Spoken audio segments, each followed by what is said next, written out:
सिद्धेभ्यः शुद्धात्मने नमः। नमो जनाणम, सभी को सादर शुद्धात्म वंदन। आज भादव शुक्ल चतुर्दशी का यह शुभ मंगल पावन दिवस है और 10 लक्षण पर्व तो अभी चल ही रहे हैं, साथ में रत्नत्रय पर्व भी आज से प्रारंभ हो गए हैं। ऐसे महान शुभ अवसर पर जो हमें संदेश प्राप्त हुआ है वह उत्तम ब्रह्मचर्य को की प्रेरणा देने वाला है और उसके स्वरूप को बताने वाला है कि कैसे होता है उत्तम ब्रह्मचर्य और इसके धारक कौन होते हैं, क्यों धारण करना आवश्यक है ब्रह्मचर्य, उत्तम ब्रह्मचर्य व्रत को। तो चलिए पढ़ते हैं आज का यह संदेश जो स्वामी कार्तिकेय अनुप्रेक्षा में लिखा गया, स्वामी कार्तिकेय द्वारा लिखा गया है। ऐसा यह सुंदर संदेश और दूसरा संदेश हमें श्री पद्मनंदी पंचविंशति का ग्रंथ से प्राप्त हुआ है। यहाँ पर लिखा है कि उत्तम ब्रह्मचर्य धर्म क्या है, तो जो मुनि स्त्रियों की संगति नहीं करता, उनके रूप को नहीं देखता, काम की कथा का स्मरण नहीं करता और इन सब क्रियाओं से जो रहित होता है, इस प्रकार मन से, वचन से, काय से, कृतकार्य अनुमोदना से और तीनों कालों में 9 कोटि से जो त्याग करते हैं, उन मुनि को नवधा भक्ति से या उत्तम ब्रह्मचर्य होता है। नवधा यहाँ पे 9 कोटि की ले लिया है।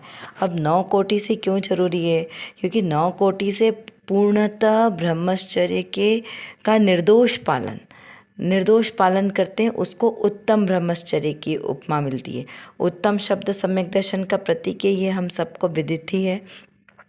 और ऐसे उत्कृष्ट ब्रह्मचर्य को धारण कौन करते हैं, तो महामुनिराज। क्यों? क्योंकि वो सर्व प्रकार से बोलते ना विपरीत भावों से रहित हैं।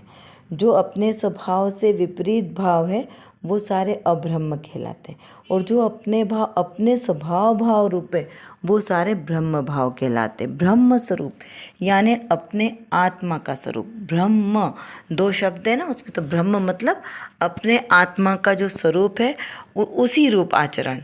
और चर्य मतलब उसमें चर्या करना, यानी अपने ब्रह्म स्वरूप अपने आत्म स्वभाव में चर्या करना, वही ब्रह्मचर्य है।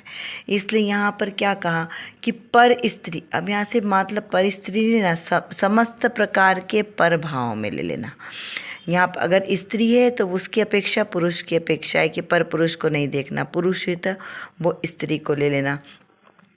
और अगर स्त्री पुरुष के प्रति राग न है और कोई अन्य प्रकार के राग आएंगे तो वो भी सब उसी कैटेगरी में आ जाएंगे।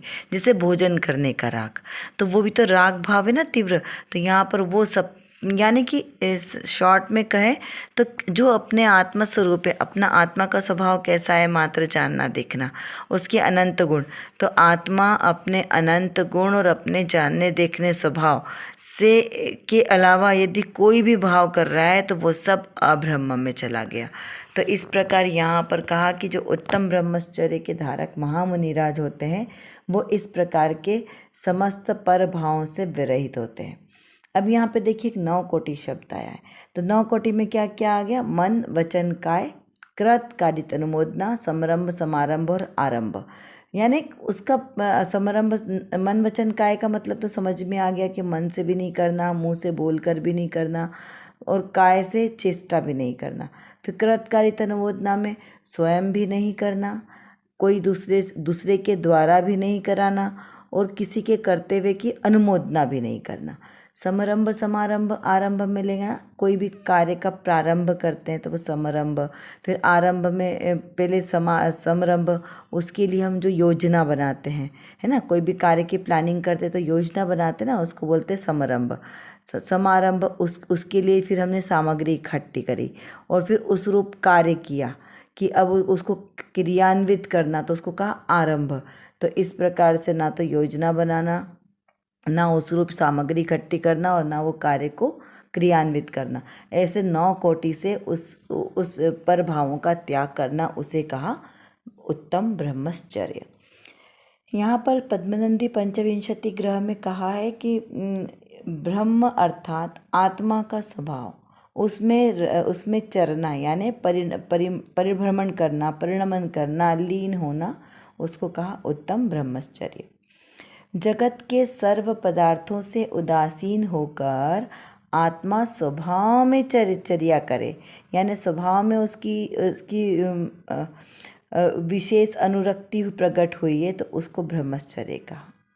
मुनिराज को जब शुद्धोपयोग में रमणता न रहे तो उससे विकल्प उठते हैं, तब वो ब्रह्मचर्य आदि जो पंच महाव्रत पालते हैं। यानी देखो, शुद्धोपयोग की दशा कौन सी है? सात्विक गुणस्थान वाली। तो सात्विक गुणस्थान में जीव के उत्कृष्ट भाव होते हैं, लेकिन वो कुछ समय की दशा रहती है ना। कुछ समय के बाद वहाँ पर परिणाम निश्चित से थोड़े से विचलित होते हैं, तो उतने परिणाम एक जैसे आत्मस्वरूप में स्थिर नहीं हो पाते भूमिका अनुसार, क्योंकि कभी 3 कषाय चुकड़ी का अभाव हुआ है मुनिव्रत धारण जो किए। तो उस समय जब परिणाम गिरते हैं तो वो क्या करते हैं? अशुभ में नहीं जाते, राग तो शुभ ही होगा।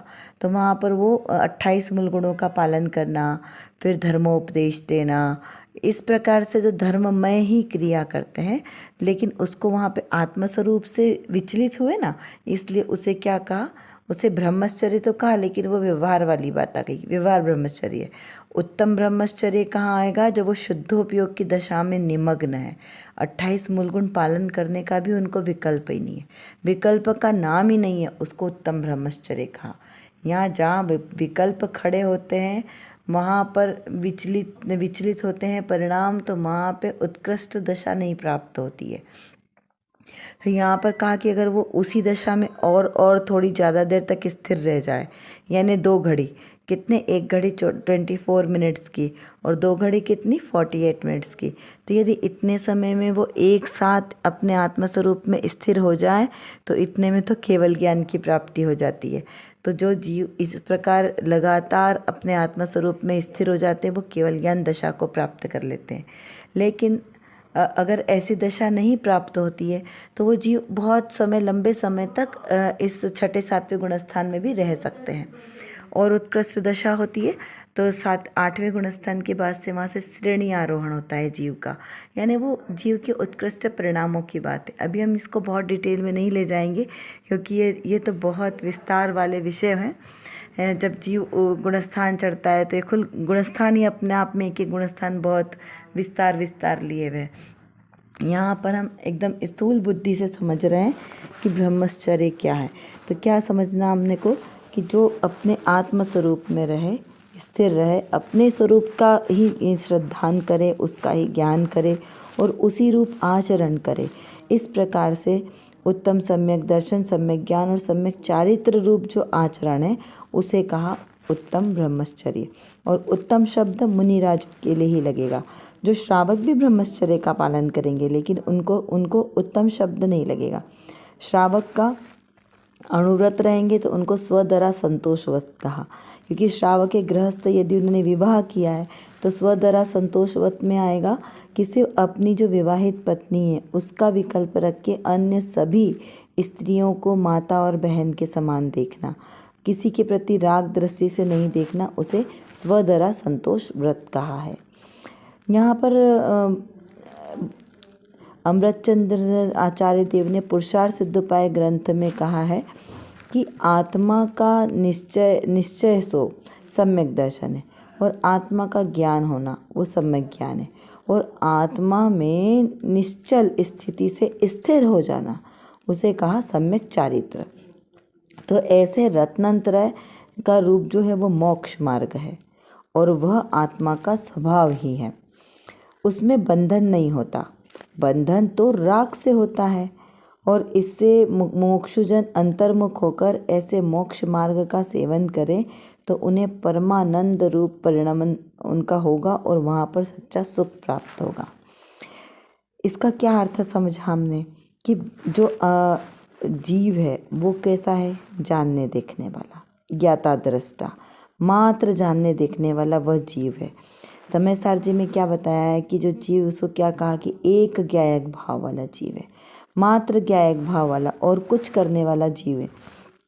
तो यहाँ पर कहा कि जो ऐसा एक ज्ञायक भाव रूप जो जीव है, जो मात्र जानने देखने का कार्य करता है, तो वह अपने जानने देखने का कार्य करे सो तो ठीक है, लेकिन यदि मेरा आत्मा जानने देखने का कार्य ना करके कोई और कार्य करे तो वहाँ पर उसमें विकल्प आएंगे और वहाँ पर दुख की प्राप्ति होगी, क्योंकि सुख स्वरूप तो क्या है, मेरा आत्मा है। आत्म स्वरूप में विचरण करेगा तो सुखी रहेगा, आत्म स्वरूप से बाहर जाएगा तो वहाँ निश्चित ही दुखी होगा। फिर अब वो व्यवहार रूप में जाए चाहे पाप रूप में चला जाए। तो यहाँ पे कहा कि व्यवहार रूप में जाए वो तो अपेक्षाकृत तो ठीक है, लेकिन दुख तो दुख ही है। तो यहाँ पर निश्चय और व्यवहार दो तरह से बात आती है। तो पहले तो जीव को निश्चय होगा, जैसे जब जीव मुनि व्रत धारण करता है, दीक्षा अंगीकार करता है, तो पहले गुणस्थान कौन सा आता है, 7वां गुणस्थान आता है, यानी शुद्धोपयोग का गुणस्थान आता है। जब जीव के परिणाम उत्कृष्ट होते हैं और वो अपने आत्मस्वरूप में स्थिर हो जाते हैं, तो इसलिए 7वां गुणस्थान पहले आता है। फिर जब वो विचलित होते हैं तब उनको 6ठा गुणस्थान बनता है। तो उसमें भी वो क्या करते हैं, 28 गुणों का आदि का पालन करते हैं। तो उसी प्रकार जब जीव को सम्यक दर्शन की प्राप्ति होती है तब जीव एकमात्र अपने आत्मा का ही अनुभव करता है, लेकिन आत्मा का अनुभव वो ज़्यादा समय तक नहीं कर पाता। तब उसके परिणाम थोड़े से जब विचलित होते हैं, तब वो परिणाम विचलित होते हैं तो वो घर गृहस्थी की जो उसकी जिम्मेदारियां हैं उस रूप कार्य करता है, लेकिन वो भी कैसा, नीरस होकर। उसमें उसे बहुत ज़्यादा आसक्ति की परिणाम नहीं होते, वो मात्र बस करना है इस प्रकार से अरुचिपूर्वक कार्य करता है। तो अरुचिपूर्वक कार्य करना वो उसका, इसलिए उसे व्यवहार से कहा।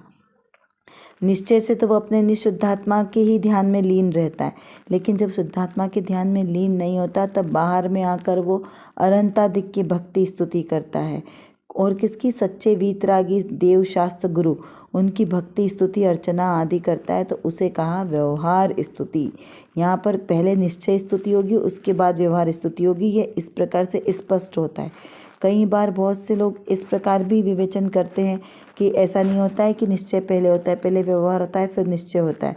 तो वहाँ पर इस प्रकार को गलत अर्थ नहीं ग्रहण करना, क्योंकि आचार्य देव ने यहाँ पर स्पष्ट रूप से समझाया है कि पहले 7वां गुणस्थान होता है फिर 6ठा गुणस्थान होता है ना, बस उसी प्रकार से पहले निश्चय होता है और उसके बाद में व्यवहार क्रिया होती है। अगर यहाँ पर हमने थोड़ा सा भी छल ग्रहण किया तो यहाँ पर हमारे ही ज्ञान में दूषण लगेगा। यहाँ में किसी का कोई नुकसान नहीं होगा, हम स्वयं अपना ही अहित करेंगे यदि हमने अच्छी तरीके से जिनवाणी की बात को समीचीन तरीके से नहीं समझा। तो चलिए देखते हैं यहाँ पे रत्न कणिका में बहुत ही सुंदर पूज्य गुरुदेव श्री के द्वारा जो प्रवचनांश है उसके अंश यहाँ पर प्रस्तुत किए गए। जो 10 धर्मों के ऊपर प्रवचन था उसमें आज जो 10वां दिन उत्तम ब्रह्मचर्य का दिन था, उसके ऊपर बहुत ही सुंदर समयसार जी कलश 110 के आधार पर यहाँ पर बताई है चर्चा। इसमें लिखा है कि शरीर से ब्रह्मचर्य पालन यह तो एक शुभ भाव है। धर्म भाव तो उसे कहते हैं जो निश्चय से ब्रह्म नाम यानी आत्मा में चरण करना, रमना, इसका नाम ब्रह्मचर्य है। कहते ना, मुनि सकल व्रती बड़ भागी, भव भोगन ते वैरागी। तो ऐसे वो जो मुनिराज जो सकल संयम के धारण है और अपने ब्रह्म स्वभाव में आचरण करने वाले हैं, ऐसे ब्रह्मचारी संत हैं, वे अपने आनंद स्वरूप की संगति करता है। और वह कैसा है, स्त्रियों का संग नहीं करते। वह स्त्री का रूप क्यों देखें, क्योंकि उनको उसका भाव ही नहीं है, उनको स्त्री का परिचय नहीं होता। क्यों, क्योंकि विषय कषाय की कथाएं विकथा कहलाती। 4 प्रकार की विकथा है ना, तो वो 4 प्रकार की विकथा नहीं कहते, स्त्री कथा, राजकथा, राष्ट्र कथा और भोज कथा। तो इस प्रकार की वो विकथाओं से विरहित होते हैं। और पूर्व में कोई विषय लिया हो, विषय, क्योंकि पूर्व में तो उन्होंने कोई भोग भोगे होंगे ना, 5 इंद्रियों के विषय संबंधी, तो पूर्व में भोगे गए 5 विषय संबंधी किसी भी प्रकार के भोगों का स्मरण से रहित होते हैं। उन्हें पूर्व के भोगों का स्मरण नहीं होता। ऐसे मन वचन काय से कृत कार्य तनुमोदना से 9 प्रकार से ब्रह्मचर्य को पालन करते हैं। उन मुनि को उत्तम ब्रह्मचर्य होता है। कितने आह्लाद की बात है, ऐसे महामुनिराज होते हैं शुद्धोपयोग की दशा में रहने वाले। ऐसे महामुनिराज हमारे लिए परम आदरणीय हैं। ऐसे मुनिराज का दर्शन पूजन अर्चन करने से अनंत कर्मों की निर्जरा हो जाती है। पर द्रव्य की लीनता में स्त्री मुख्य है। क्योंकि भाव से तो सब भावों का खेल है कि भाव से भी पर पदार्थों के प्रति राग का भाव नहीं होना। और द्रव्य पदार्थ से कहें तो जो साक्षात 4 प्रकार की स्त्रीनियाँ कही है, काष्ठ की स्त्री, चित्र की स्त्री, पाषाण की स्त्री और मनुष्यनी स्त्री। तो इस प्रकार की स्त्रियों के राग से जो रहित होते हैं उनको ब्रह्मचर्य व्रत कहा। उसमें लीन हो उनसे रहित होकर अपने आत्मस्वरूप में लीन होना, या फिर उसको ब्रह्म कहा। और जो स्त्रियों के राग में लीन होते हैं उसको अब्रह्म जानना, यानी वो क्या है, अज्ञान भाव है। लेकिन यहाँ कहा कि यदि तेरी बुद्धि शास्त्र में जाएगी तो वो व्यभिचारिणी होगी। अब देखिए ये उत्कृष्ट बात है। द्रव्य से या पर्याय से बोलो या व्यवहार दृष्टि से बोलो तो जो स्त्री है, 4 प्रकार की स्त्रियां कही है, उनके राग संबंधी भाव जो है वो अब्रह्म है।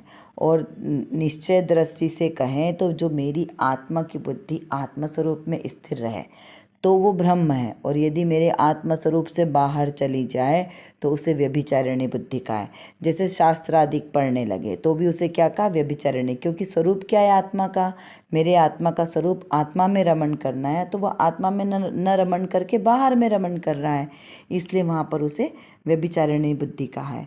तो यहाँ पर उत्तम वाली बात चल रही है कि उत्तम ब्रह्मचर्य किसे कहा।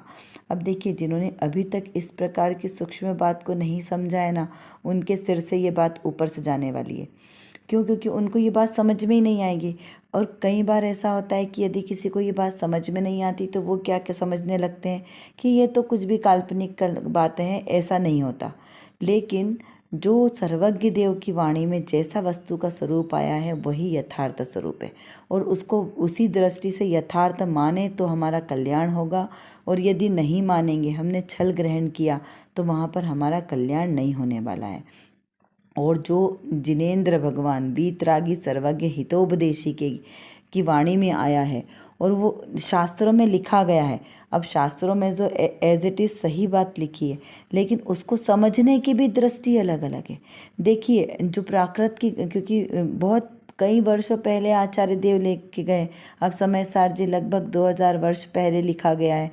तो इस प्रकार इतने प्राचीन ग्रंथों को समझाने वाले तो अभी हमारे पास वो भावलिंगी महामुनिराज है नहीं, उतने निमित्त ज्ञानी मुनिराज। तो हमने कैसे जाना? तो परंपरा गुरुओं के आश्रय से, जो परंपरा से गुरु आचार्य हुए उनके संग में, उनके द्वारा जो सरल करके बताया गया, जो महाविद्वानों के द्वारा उसको समझकर उसका अर्थ किया गया, उस आधार से हमने इसे समझा है। अब इसमें भी कई बार से समझने में भी अर्थ का अनर्थ हो जाता है, सबकी अलग अलग बुद्धि है।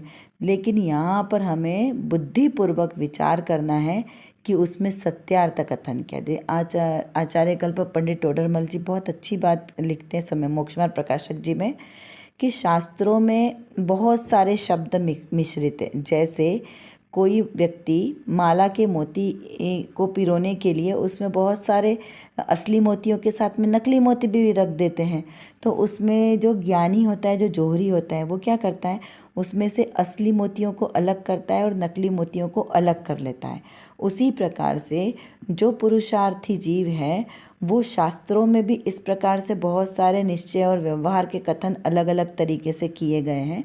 तो उसमें भी वो जीव को समझ में, उसको अपने ज्ञान से वो शुद्ध करता है कि कौन सा कथन किस नए से कहा गया है, और उसको उसी दृष्टि से अलग अलग करके ग्रहण करे तो उसका सही तरीके से उसे अर्थ का समझ में आएगा जो जनागम में लिखा गया, अन्यथा उसका अर्थ का अनर्थ हो जाएगा। चलिए अब कुछ प्रश्नों के माध्यम से थोड़ा सा चिंतन धारा को बढ़ाते हैं। उत्तम ब्रह्मचर्य धर्म का क्या अर्थ समझना, भाव ब्रह्मचर्य क्या होता है और द्रव्य से ब्रह्मचर्य क्या होता है, इसका विचार करें। उत्तम ब्रह्मचर्य धर्म के धारक कौन होते हैं और ये किसका स्वभाव है, विचार कीजिए। अब्रह्म रूप भाव तथा ब्रह्म रूप भाव के करने के परिणाम का क्या फल होता है, शील व्रत धारण करना क्यों आवश्यक है। देखिए शील व्रत का धारण नहीं करें तो इससे हमारे मोक्ष मार्ग में क्या बाधा आएगी, इसका हमें विचार करना चाहिए। और ये शील व्रत 9 बाढ़ क्या होती है? देखिए, जो मुनिराज होते हैं ना, वो 18,000 शील के दोषों से रहित होते हैं। कितने? 18,000 शील के दोष। अभी 18,000 कैसे होंगे? तो जो 9 शील की बाढ़ कही है, इनका परस्पर गुणा करने से शील के 18,000 दोष भेद हो जाते हैं। यहाँ पर मुख्य रूप से 3 प्रकार के योग कहे, मन, वचन और काय योग, और 3 प्रकार के करण, अशुभ, मन, वचन, काय, इनका परस्पर गुणा कर फिर 4 प्रकार की संज्ञाएं, आहार, भय, मैथुन और परिग्रह, इनका परस्पर गुणा किया। फिर उसके अंदर 5 प्रकार की इंद्रिय के विषय, उनका गुणा करके इस प्रकार से 10 प्रकार के जीव, स्थावर और त्रस लिए, और उसमें 10 धर्मों का गुणा करेंगे। इस प्रकार से यहाँ पर दोष होते हैं। और 9 बाढ़ कौन सी कही? स्त्री पुरुषों के समागम में न रहना, परस्पर प्रेम भरी दृष्टि से ना देखना, परोक्ष संभाषण करना, पूर्व में भोगे गए भोगों का स्मरण करना, गरिष्ठ भोजन या फिर उत्तेजना उत्पादन करने वाले ऐसे गरिष्ठ भोजन का करना, ये सब इसकी बाढ़ में आते हैं। शरीर का श्रृंगार करना, किसी दूसरों को दिखाने के लिए हाव भाव प्रकट करना, चित्र आदि देखना, ये सब शील की 9 बाढ़ों में इनको समावेश किया गया है। यदि कोई नारी है तो वह पुरुषों के स्थान पर नहीं बैठे, और पुरुष भाई हैं तो वह स्त्रियों के स्थान पर नहीं बैठे। ऐसे स्त्री पुरुष के स्थान पर बैठना, वो भी शील की बाढ़ों में आता है। कामोत्पादन करने वाले संगीत सुनना, चित्र आदि देखना, ये सब इसकी श्रेणी में आते हैं। भूख से अधिक खाना, तामसिक भोजन, ये सब शील की 9 बाढ़ के अंतर्गत आते हैं। क्यों? क्योंकि इन सब के कारण जीव अपने जो स्वभाव से दूर होकर पर 5 इंद्रिय के विषयों में लोलुप्त हो जाता है। इसलिए इन सब का परस्पर गुणा करने से शील के 18,000 दोष हो जाते हैं। कर विचार तो पाम, हम जितना विचार करेंगे उतना ही हमारा विषय क्लियर होगा, क्योंकि हमारे पास समय की कमी है और जानना बहुत ज़्यादा है। और किसको जानना है? अपने ही ज्ञायक स्वभाव को जानना है। तो जब तक हम अपने इस ज्ञायक स्वभाव को नहीं जानेंगे, तब तक हमारा कोई भी कार्य सिद्ध नहीं हो सकता। तो एकमात्र जो मेरे अंदर, मतलब मेरे आत्म स्वभाव में जो ज्ञान नाम का विशेष गुण है, इस गुण को एकमात्र अपने ज्ञायक स्वभाव को जानने में लगाएं तो निर्विकल्प दशा की प्राप्ति होगी। और इस निर्विकल्प दशा के ही आश्रय से हमें शाश्वत सुख की प्राप्ति होगी। तो वो शाश्वत सुख हमें प्राप्त हो, इसीलिए पुरुषार्थ करना आवश्यक है। उसके लिए व्यवहार से तो सच्चे वीतरागी देवशास्त्र गुरु का आश्रय लेना योग्य है, और निश्चय नय से मेरी निज शुद्धात्मा का आश्रय लेना ही सर्वश्रेष्ठ उपाय है। अभी के लिए बस इतना ही। विशेष चर्चा हम आगे की कक्षाओं में करेंगे। तब तक हम अपने आत्मस्वरूप को जानें, पहचानें और उसी में लीन रहें। इसी विशेष मंगल भावना के साथ आप सभी को सादर जय जिनेंद्र।